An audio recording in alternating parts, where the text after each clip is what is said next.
May 2nd, 1945. A splintered forest south of Ludenscheid, on the ravaged edge of the collapsed Ruhr pocket. The air, thick with the smell of pine sap and cordite, hangs heavy and still. For 21-year-old Luftwaffenhelferin Helder Richter, the silence is more terrifying than the artillery that preceded it. For weeks, the world had been a symphony of destruction. The deafening roar of 88mm flak cannons, the percussive crump of Allied bombs, the relentless shriek of incoming shells. Now, there is only the drip of moisture from scorched pine needles and the ragged sound of her own breathing. Her gray-blue Luftwaffen uniform, once a source of immense pride, is stained with mud and sweat, the fabric torn at the elbow. The steel helmet feels impossibly heavy. Around her, the other girls of the 3rd Heavy Flak Battery are scattered shadows among the trees. Anneliese is weeping silently, her shoulders shaking. Greta, the fierce BDM leader from Hamburg, stares into the middle distance, her jaw set like granite, clutching a Mauser rifle that is useless without ammunition. They are the remnants, the last line of a defense that no longer exists. The male soldiers, the veterans, the old men, the wounded boys who taught them to load the heavy shells, are gone. Dead, captured, or vanished into the German twilight. A metallic clank echoes from the valley below. It's a sound they have learned to dread. Not the familiar clatter of a Panzer IV's tracks, but something heavier, more methodical. Helga presses herself against the rough bark of a pine, her knuckles white on the stock of her own empty Karabiner 98K. You can feel it before you see it, a vibration that travels from the earth, up through the soles of your boots and into your bones. It is the sound of the end. Then it appears. An M4 Sherman tank, olive drab and monstrous, grinds its way up the muddy logging trail. Its turret swivels slowly, the long barrel of its 76mm gun sniffing the air like a predator. Behind it, more shapes emerge from the morning mist. American soldiers. They move with an easy, confident gait that seems alien to this broken land. They don't scurry or dive for cover. They walk as if they own the ground beneath their feet. Greta raises her rifle. "For the Führer," she whispers, her voice a dry rasp. "Don't be a fool," a voice hisses. It's Kurt, the battery's last remaining officer, a weary lieutenant with a bandaged head. It's over. He steps out from behind a shattered oak, his hands raised high. It's over. The Americans fan out. Their movements are professional, economical. Shouts in English, a language Helga has only heard in propaganda films where it sounded clumsy and decadent, cut through the quiet. They are tall, well-fed, their uniforms clean despite the mud. They carry M1 Garans, the wood stocks gleaming. One of them, a sergeant with a square jaw and tired eyes, points directly at their position. There is no heroic last stand. There is only the cold, bitter reality of surrender. Helga lets her rifle slide from her numb fingers. It clatters onto a bed of pine needles. The sound is final. One by one, the girls emerge, hands raised, blinking in the strengthening light. The Americans show no surprise, just a weary proficiency. They are searched for weapons with brisk, impersonal pats. A young GI, who looks no older than Helga's brother before he was sent to the east, takes her helmet. He doesn't look at her. He just adds it to a growing pile. They are herded down the trail, past the silent Sherman, its engine a low, powerful rumble. The crewmen watch from the turret, chewing gum, their faces impassive. These are the men they were told were gangsters, cowboys, mongrels corrupted by jazz music and Jewish capital. They look like soldiers, tired soldiers. As they are marched onto a wider road, the scale of the defeat becomes overwhelming. A column of German prisoners, thousands of them, shuffle eastward. Old men of the Volkssturm, boys from the Hitlerjugend, hollow-eyed veterans of the Wehrmacht. And now, them. A small cluster of women in Luftwaffen gray, adrift in a sea of broken man. Helga catches the eye of an old soldier. There is no judgment in his gaze, only a shared, bottomless abyss of shame. They are prodded along by more GIs, riding in open-topped vehicles they call jeeps. The prisoners do not speak. The only sounds are the shuffling of thousands of boots, the rhythmic growl of American engines, and the occasional sharp command. Helga focuses on the back of Annaliese's head, trying to block out the reality of the patches on the American uniforms, the flags on their vehicles. The star, the symbol of an invincible industrial power that has crushed her world into dust. The propaganda had promised a fortress Europe, a 1,000-year Reich. What it delivered was this: a muddy road, a column of ghosts, and the cold, indifferent eyes of the conqueror. As the sun climbs higher, casting long shadows, a new fear begins to creep in, colder than the morning air. It is the fear of the unknown. Where are they going? And what will happen to them when they get there? The journey ends at a place that has no name. It is simply a vast, muddy field on the outskirts of a bombed-out industrial town, hastily converted into a Rheinwiesenlager, a Rhine meadow camp. A sprawling city of misery, enclosed by double fences of barbed wire and watched over by wooden guard towers. GMC deuce-and-a-half trucks lurch to a stop, and the prisoners are ordered out, their voices a low, defeated murmur. The guards, members of an American infantry regiment, shout commands with practiced authority, using gestures and the few German words they know. Raus, schnell! This is where the German army comes to die. Tens of thousands of men are crammed into the open field, without shelter from the persistent spring rain. The mud is ankle-deep, a viscous, clinging soup that sucks at their boots. The air smells of wet wool, unwashed bodies, and despair. Helga and the other women are separated from the main group, guided by a tired-looking captain toward a smaller, segregated enclosure near the camp's administrative buildings. It is a pen within a pen, a special section for the growing number of female auxiliaries, nurses, and administrative staff swept up in the final collapse. The processing is a lesson in dehumanization. They stand in line for hours. Their names are taken down by a clerk who mispronounces them with disinterest. Their paybooks are confiscated. Any remaining personal effects, a photograph, a letter, a small trinket, are examined and, more often than not, tossed into a wooden crate. Helga watches as Greta is forced to surrender a small, tarnished silver locket. For a moment, the BDM leader's defiant mask cracks, her eyes flashing with a desperate plea before hardening again into contempt. They are given 2 coarse wool blankets each and a metal cup, that is all. Their new home is a long, hastily erected wooden barracks, little more than a shed, with rows of hard, bare bunks. There is no privacy, no comfort, only the constant, pressing presence of other frightened women. Whispers fill the cramped space. Stories are exchanged in hushed tones, rumors of what the Americans do to German women, dark tales seeded by years of Goebbels' propaganda machine. The Americans, they were told, were brutes.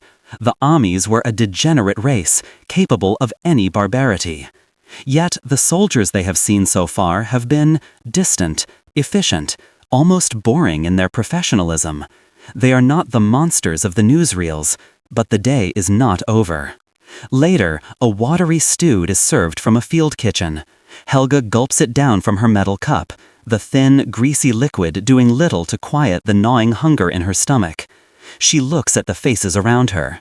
These were the proud women of the Reich, the future mothers of a new Germanic order. Now they huddle on their bunks, their uniforms rumpled, their hair matted, their eyes wide with fear and uncertainty. The ideology that had given their lives meaning and purpose now seems like a phantom, a ghost that cannot protect them from the cold, the hunger, or the barbed wire.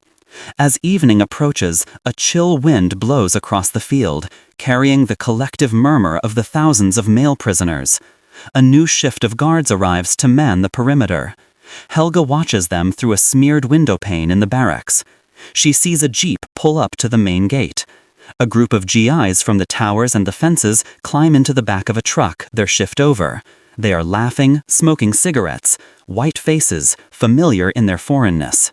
Then, the replacements begin to take their positions. They emerge from the jeep and walk toward the towers. In the fading light of the late afternoon, they are just silhouettes. Tall, broad-shouldered, carrying their rifles with the same casual competence as the others. But something is different. The way they move, the shape of their helmets. No, that isn't it. It is something else entirely. Annalise, standing beside Helga, gasps. Her hand flies to her mouth. "Look," she breathes, her voice trembling. Helga squints, her mind refusing to process what her eyes are seeing. One of the new guards turns his head, and the light catches the features of his face. His skin is not pale. It is dark, deep, rich brown. He is a neger, a Negro. The word, spat out as an epithet in every newspaper, every speech, every classroom for the last 12 years, forms in her mind. But it doesn't fit the image. The image is of a soldier in an American uniform, an M1 Garand slung over his shoulder, calmly scanning the wire. Another one climbs the ladder to the nearest guard tower, his movements sure and steady. A third takes up a post near their own segregated enclosure. He is tall and lean, and he looks out over the sea of German prisoners with an expression Helga cannot read. It isn't hatred, it isn't triumph. It looks like boredom, like a man doing a job. The whispers in the barracks turn from fear to utter, stunned confusion. Was ist das? Are they colonial troops? The French use them, but the Americans? The entire edifice of their racial instruction, the core tenet of their worldview, had insisted on the subhumanity of this race. They were portrayed as savages, as apes in uniform in the most extreme propaganda, as genetically inferior beings incapable of mastering technology or discipline. They were the ultimate Untermenschen. And yet, here they were, armed, in positions of authority, their guards. The world, already turned upside pawn, tilts again, spinning into a realm of pure cognitive dissonance. The creature from the posters, the monster from the newsreels, is standing 20 meters away, holding a rifle. And he is their jailer. The first night under the new guards is an agony of sleeplessness and whispered speculation. The women in the barracks huddle together, their eyes constantly drawn to the window, to the dark figures patrolling the wire. For Helga, every shadow, every distant sound is magnified. The teachings of the Bund Deutsche Mädel, the lectures on racial purity, the grotesque caricatures from the pages of Der Stürmer, they all swirl in her head, a venomous cocktail of fear and indoctrination. The propaganda had been explicit. These men were beasts, barely human, driven by primal urges. The sight of them holding rifles and standing as sentinels over German women is a violation of the natural order as she has been taught it. Morning comes, gray and damp. The routine of the camp resumes its monotonous rhythm, but everything is seen through a new, distorted lens. The black soldiers of what Helga would later learn was a quartermaster truck company, temporarily assigned to guard duty, move with a quiet efficiency that is itself unsettling. They are not the loud, savage caricatures she expected. They speak to each other in low tones, their English sounding no different from that of the white soldiers. They conduct the morning roll call with a stern, impersonal authority, their clipboards and pencils as much a symbol of power as their weapons. Helga watches one of them, a corporal with a strong, angular face and weary eyes. His name, she hears another guard call out, is Carter, Corporal James Carter. He stands near the gate to their enclosure, his M1 rifle held at a relaxed port arms. He doesn't leer, he doesn't shout, he simply watches. His gaze sweeps over the prisoners with a practiced detachment, the same look the white guards had. It is a look of a man who has a long, boring job to do and wants to get through it without incident.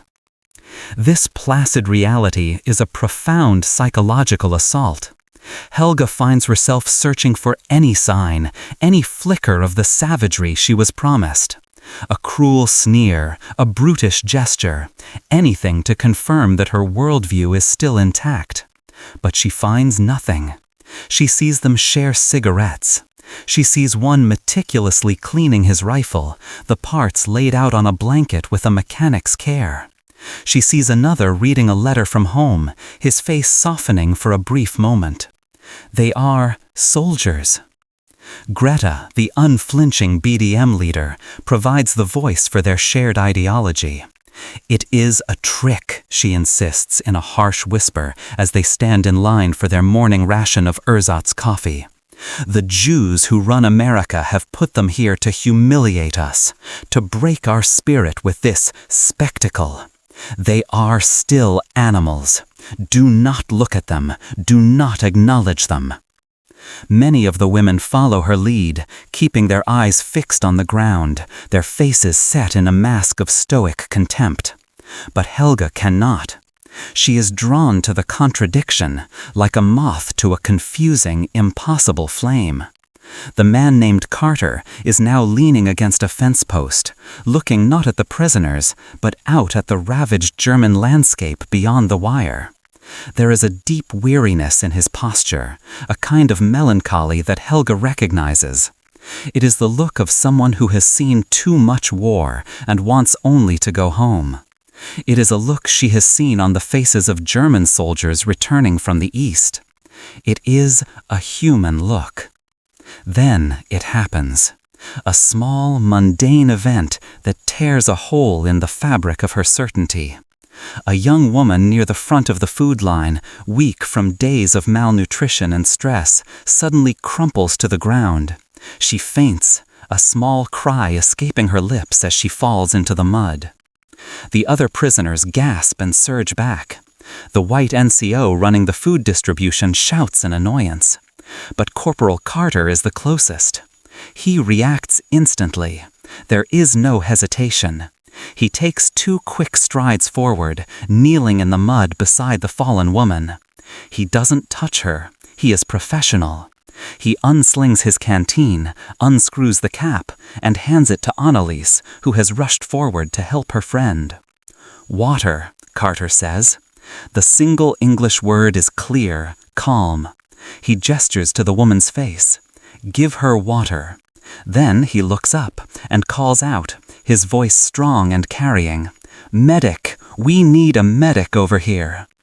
Helga stares, frozen. A beast would have laughed. A savage would have been indifferent. An Untermensch would not have known what to do. But this man acted with a simple, unthinking decency. He saw a person in distress, and he helped. He did not see a German, an enemy, or a member of master race. He saw a girl who had collapsed, and his training, or perhaps his humanity, took over.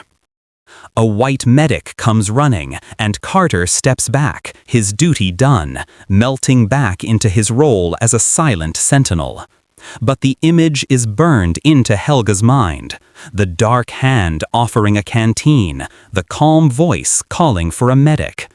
It is a small gesture in the grand, brutal theater of war, but it is an act of profound rebellion against everything she has ever been taught. The concrete walls of her ideology, which had seemed so impenetrable just days ago, now show a hairline crack. And through that tiny fissure, a sliver of an unbearable, world-shattering light is beginning to shine through. Days bleed into one another, marked only by the changing of the guards and the meager distribution of rations. The presence of the black soldiers becomes a strange new normal. The initial shock among the women prisoners subsides, replaced by a tense, watchful curiosity. They are a constant, unavoidable challenge to a lifetime of indoctrination. Helga finds herself becoming an obsessive observer of Corporal Carter and his men. She studies them as if they are a puzzle she must solve to understand her new reality. She notices the small details that propaganda ignores. She sees the way they stand, the elegant grace of their movements shaped by military discipline.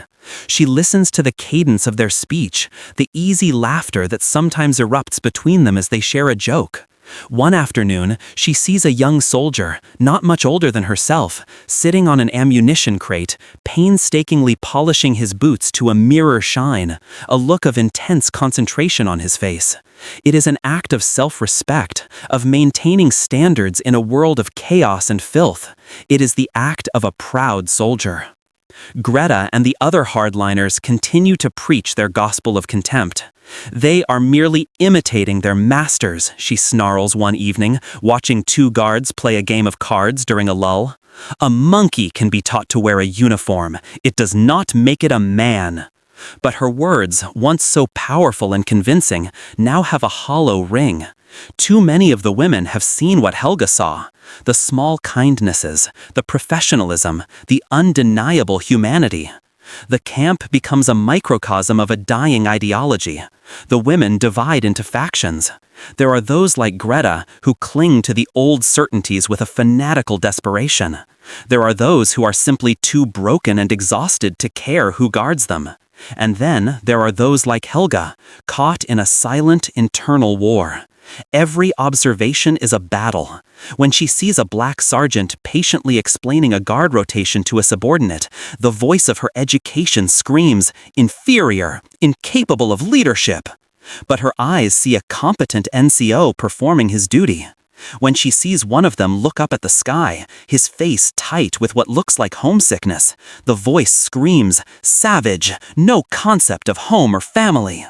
But her heart feels a pang of shared longing. One rainy afternoon, the tension in the barracks overflows. A woman is openly sobbing, mourning a brother confirmed killed at Stalingrad. Greta snaps at her. "Have you no shame? Crying in front of them? Show some German strength." An older woman, a former nurse from Berlin, retorts, her voice weary but firm. "Strength or cruelty? Leave her be. Her brother is dead. The color of the guards doesn't change that." A bitter argument erupts. Helga says nothing, but the nurse's words resonate deep within her.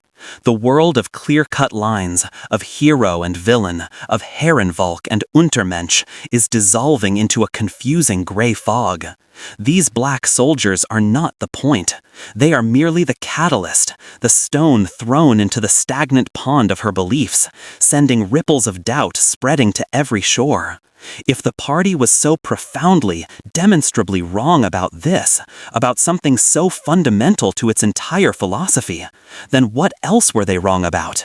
The glorious victories? The Jewish conspiracy? The Führer's infallibility? Later that week, Helga is on a work detail, tasked with carrying empty crates from a supply truck to a storage shed.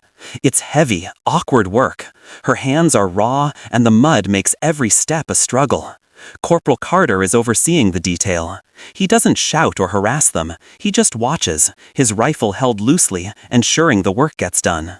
Helga struggles with a particularly heavy crate, its splintered wood digging into her fingers. As she nears the shed, she stumbles, her foot slipping in a slick patch of mud. The crate tilts precariously. She is about to fall, to drop the entire load. Before she can hit the ground, a strong hand steadies her elbow. She looks up, startled. It is Corporal Carter. He has moved so quickly, so silently, she didn't even see him approach. He doesn't say a word. He simply puts his other hand under the crate, effortlessly taking most of its weight, and helps her guide it the final few steps to the stack. He lets go and steps back. Their eyes meet for a fraction of a second.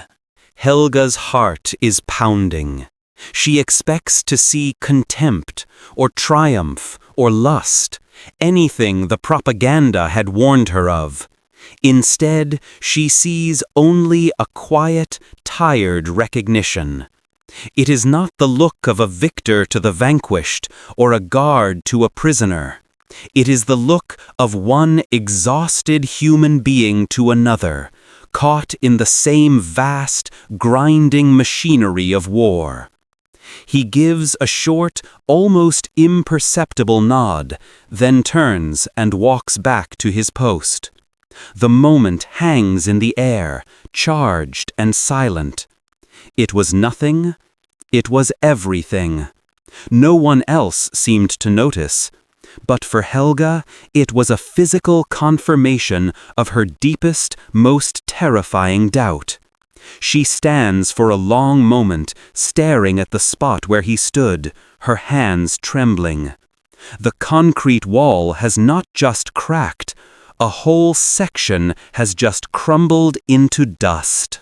The order comes without warning, filtering down through the camp grapevine in a flurry of rumors before being confirmed by the American lieutenant. They are moving. The war has pushed east, deep into the heart of the fatherland, and this temporary enclosure is being dismantled. The prisoners are to be transported to a larger, more permanent camp further behind the lines. A wave of anxiety washes over the compound. A known misery is often preferable to an unknown fate. The morning of the move is a scene of organized chaos. A long convoy of GMC trucks lines the road outside the pasture, their engines rumbling, spewing diesel fumes into the damp spring air. The black soldiers of the quartermaster company are directing the process, their voices sharp and clear as they herd the prisoners into lines. Elsbeth finds herself standing with the other women, waiting. Her time in this muddy field, a period of profound psychological upheaval, is coming to an end. The men she has been watching, the catalyst for the demolition of her worldview, will soon be just a memory. She watches Corporal Washington as he confers with the lieutenant, pointing at a manifest on a clipboard. He is no longer just a guard. In her mind, he has become a symbol of a reality she never knew existed. A world far more complex and sorrowful than the simple, brutal axioms of National Socialism. He is a man from a place called Alabama or Georgia, a name on a map she once saw, fighting a war for freedoms he himself did not fully possess. The irony is a weight in her chest. The German Reich, which had promised her a world of racial purity and strength, had delivered only ashes and ruin. This American soldier, from a race her leaders had deemed subhuman, had shown her a quiet strength and a disciplined humanity that her own side had lost somewhere in the Ardennes, or at Stalingrad, or perhaps long before that, in the flickering torchlight of a Nuremberg rally.